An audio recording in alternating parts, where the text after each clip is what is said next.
A couple of stories here from the Associated Press. The first one, U.S. applications for unemployment aid drop sharply. The number of people seeking unemployment benefits fell last week by the most in more than 3 months. This is a seesaw.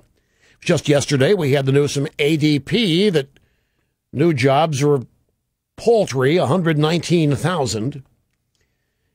Now, this report contradicts what ADP put out yesterday. U.S. applications for unemployment dropped sharply, means fewer people are supposedly out of work. Now, we've told you before, both the AP and Reuters have made this claim for about 6 weeks. Back on April 5th, a month ago, AP's headline, U.S. unemployment claims hit 4-year low, 357,000. Today's headline, U.S. applications for unemployment aid dropped sharply. And the first sentence talks about it being lower than it's been in 3 months. Reuters, on March 29th, jobless claims fall to 4-year low in latest week. They keep talking about how great it is. And then every week, the number is revised. Every week, which we don't hear about. Well, you do because we tell you. But the revised number is never reported. It's always revised up or worse. The original report that we get from the BLS is never accurate. Seasonal adjustments, revisions. So this is a purely political number. AP goes on to say, this is a hopeful sign one day before the government releases the April jobs report. Now, there's another AP story. And the headline of this story is AP Survey, Steady Job Gains to Sustain U.S. Recovery. Now, there was a piece by Mortimer Zuckerman. I didn't have a chance to share any of the details with you. Mort Zuckerman is the publisher of the New York Daily News, and he's been writing negatively about Obama and the Obama economy and the recovery for a while. He had a piece yesterday or the day before talking about how we may be headed to a double-dip recession. There's no indication here that we have a genuine, real recovery to sustain, but that doesn't matter to the AP.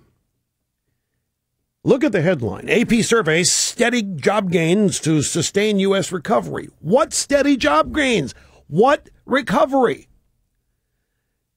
The economy has grown at the lowest rate after a recession ever. Folks, the reason I'm spending time on this every week on Thursday with these numbers is twofold. And again, I remind you, we have an amazing number of new listeners. And so it's an opportunity to catch them up so that they listen to each day's program in context. The second opportunity here is an ongoing effort to teach people and instruct people about media and specifically how the media is aligning itself for Obama's reelection.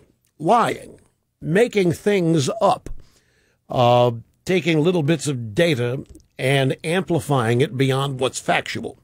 And that's what's happening. And then coming out with a story saying, and guess what? We got a survey. We went out and talked to economists. Now, these are the same economists that every month say they are surprised or that the news was unexpected. These are the same experts who are always wrong by virtue of AP's own reports.